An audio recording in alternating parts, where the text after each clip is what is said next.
Hello friends, পরীক্ষা প্রস্তুতি YouTube চ্যানেলে সকলকে স্বাগত। চলে এলাম আজকে আবার একটি নতুন ভিডিও নিয়ে। প্রসঙ্গ মাদ্রাসা সার্ভিস কমিশনের রিভেরিফিকেশন। আশা করি সকলে ভালো আছেন। আজকে আমি এই ভিডিওর মধ্য দিয়ে রিভেরিফিকেশন সংক্রান্ত যাবতীয় তথ্য আমি আপনাদের সামনে শেয়ার করব। আপনারা সকলে অবগত, গতকাল অর্থাৎ 10 তারিখ থেকে রিভেরিফিকেশন শুরু হয়েছে মাদ্রাসা সার্ভিস কমিশনের যে অফিস দিয়েছে সেই অফিসে। চলবে 21 তারিখ পর্যন্ত।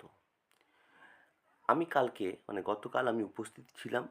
আমি বিভিন্ন যারা ভেরিফিকেশন করেছে যেসব পরীক্ষার্থীরা, তাদের সাথে কথা বলেছি এবং কথা বলে যতটুকু সারমর্ম উঠে এসেছে সেইটুকুই আমি আপনাদের সামনে শেয়ার করব।